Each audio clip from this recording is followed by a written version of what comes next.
Hello friends, मैं मीनाक्षी आप सभी का यूट्यूब चैनल पर स्वागत करती हूँ। आज के इस वीडियो में 34 साइज में फोर्टक्स ब्लाउज की कटिंग और स्टिचिंग आप लोगों के साथ में शेयर करूँगी, जिसे कि मैं बहुत ही सरल तरीक़ों से स्टेप बाय स्टेप बताऊँगी, जिससे कि अगर आप नए लोग भी हैं तो भी आसानी से वीडियो को देखकर ब्लाउज की कटिंग और स्टिचिंग सीख सकते हैं। तो सबसे पहले यहाँ पर आपको अस्तर को डबल फोल्ड में रख लेना है। उसके बाद में अब यहाँ पर सबसे पहले ब्लाउज की टोटल लंबाई लेंगे। ब्लाउज की कंप्लीट टोटल लंबाई 13.5 इंच है। आपको ना फ्रंट पार्ट के लिए 1.5 इंच एक्स्ट्रा लेकर टोटल लंबाई 15 इंच लेना है। एक सीधी लाइन खींचेंगे। उसके बाद में अब यहाँ पर हुक पट्टी और आई पट्टी के लिए आपको आधा इंच से कम मार्जिन छोड़ना है। उसके बाद में अब यहाँ पर ना शोल्डर लेंगे 5 इंच और आर्मोल यहाँ पर लेना है 6 इंच। चेस्ट का चौथा भाग लेंगे 8.5 इंच और 1.5 इंच एक्स्ट्रा मार्जिन के लिए।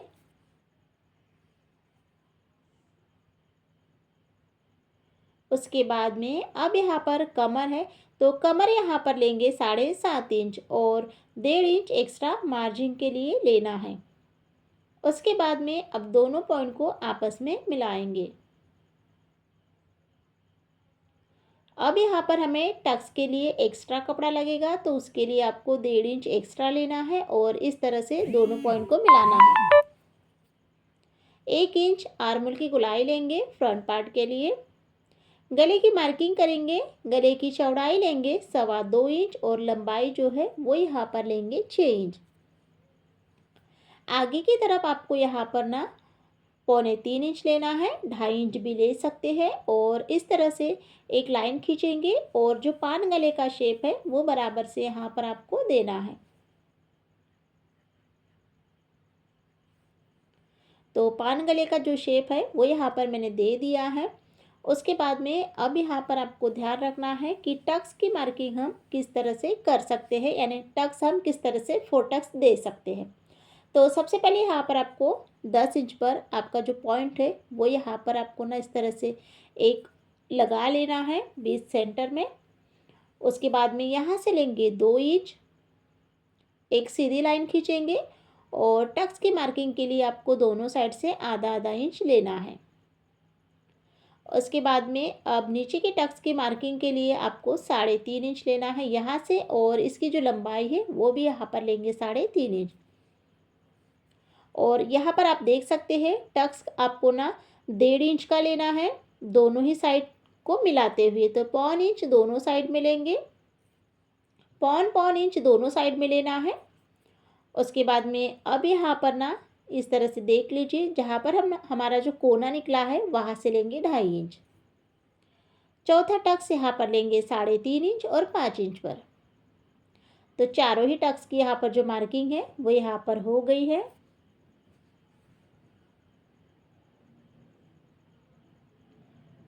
उसके बाद में अब यहाँ पर ना अस्तर की जो कटिंग है वो यहाँ पर करेंगे।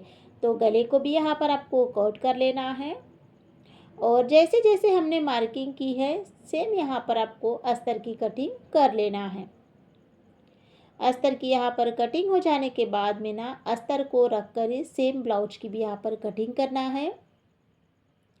तो गले को यहाँ पर हम एक साथ बनाएंगे, तो उसके लिए यहाँ पर अभी आपको ना बीच में से कट नहीं करना है। तो इस तरह से यहाँ पर आपको सभी जो हमारे पॉइंट है सभी पर आपको कट लगाना है। अस्तर को ही रख कर ना जो ब्लाउज है उसकी भी यहाँ पर मैंने कटिंग कर ली है। अब हम यहाँ पर स्टिचिंग करेंगे बहुत ही इजी तरीक़ों से, किस तरह से हम इसकी स्टिचिंग कर सकते हैं। तो उसके लिए सबसे पहले ब्लाउज आपको सीधा रखना है। उसके बाद में रखेंगे अस्तर को, शोल्डर की तरफ एक एक पिन लगाएंगे दोनों ही साइड में और उसके बाद में बीच में भी एक पिन आपको अटैच कर लेना है। अब हम यहाँ पर गले में सिलाई लगाएंगे। बिल्कुल आपको ना गले का जो आकार है तो बिल्कुल फिनिशिंग के साथ में सिलाई लगाना है, कपड़े को बिल्कुल भी इधर उधर नहीं करना है। सिलाई को लगाने के बाद में ना अब यहाँ पर ना गले की कटिंग करेंगे। पिन को यहाँ पर निकाल लेते हैं और उसके बाद में फिर गले की कटिंग करते हैं। गले को कट करने के बाद में छोटे छोटे कट लगाना है सभी तरह। और अब यहाँ पर क्या करेंगे, जो हमारा अस्तर है तो अस्तर पर ना आपको एक प्रेस सिलाई लगाना है।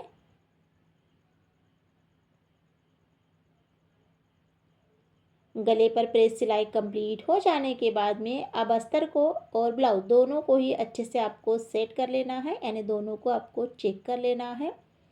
उसके बाद में अब यहाँ पर ब्लाउज़ को उल्टा करेंगे और इस तरह से पिन अटैच करेंगे और फिर चारों ही तरफ से ना आपको ना 5 नंबर की सिलाई से अस्तर और ब्लाउज दोनों को ही अच्छे से ज्वाइन करना है।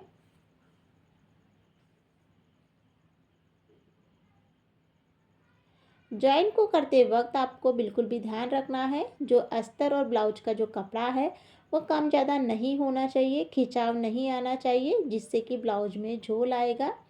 तो आपको बराबर से इस तरह से धीरे धीरे सिलाई को कंप्लीट कर लेना है।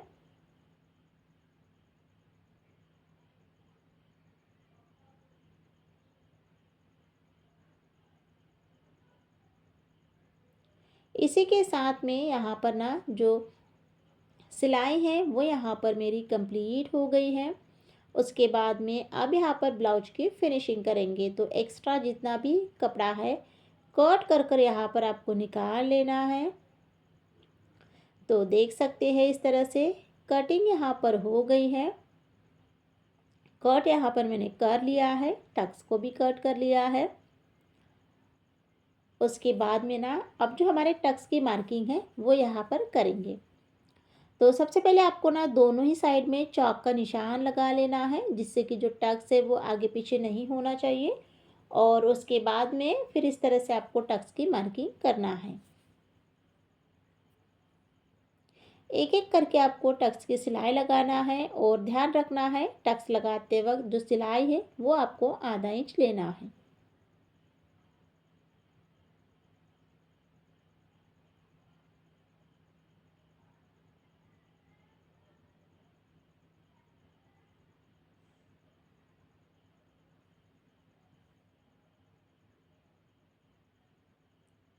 तो इस तरह से यहाँ पर मैंने सभी टक्स पर अच्छे से सिलाई को लगा लिया है। उसके बाद में ब्लाउज़ को यहाँ पर क्या करेंगे, डबल फोल्ड करेंगे। अब गला तो यहाँ पर हमारा कंप्लीट हो गया है, तो उसके बाद में अब इसे बीच में से कट करेंगे। बीच में से कट करते हुए अब यहाँ पर ना सबसे पहले क्या करेंगे, जो कमर पट्टी है उसे कंप्लीट करना है।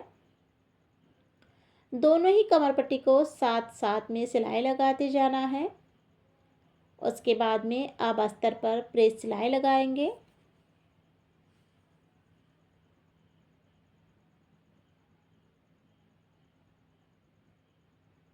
अस्तर पर प्रेस सिलाई कंप्लीट हो गई है। एक्स्ट्रा कपड़ा भी यहाँ पर आपको बीच बीच में कट करते जाना है और उसके बाद में फिर यहाँ पर एक सिलाई लगाएंगे। अब इसे यहाँ पर फोल्ड करते हुए सिलाई के साथ में मैंने जो कमर पट्टी है वो यहाँ पर कंप्लीट कर ली है। उसके बाद में ब्लाउज को इस तरह से रखेंगे, दोनों को चेक कर लेना है और फिर ना जो आई पट्टी और हुक पट्टी है वो कंप्लीट करना है। आई पट्टी के लिए आपको कपड़े को ऊपर से अटैच करते हुए नीचे की तरफ फोल्ड करना है। अब इसे डबल फोल्ड करेंगे। तो इस तरह से जो आई पट्टी है, सॉरी हुक पट्टी है, वो यहाँ पर कंप्लीट हो गई है। उसके बाद में अब आई पट्टी को बनाएंगे। तो आई पट्टी को बनाने के लिए इसे साइड में रखना है और फिर आई पट्टी को बनाने के लिए ना अब कपड़े को नीचे से अटैच करते हुए ऊपर की तरफ डबल फोल्ड करेंगे। अब ऊपर से भी यहाँ पर मैंने कपड़े को कट कर लिया है और उसके बाद में मशीन की आय बनाएंगे। ज़्यादातर मेरे जो कस्टमर हैं उनको ना मशीन की ही आय चाहिए, तो सबसे पहले यहाँ पर मैं एक बीच में से सिलाई अटैच कर लूँगी।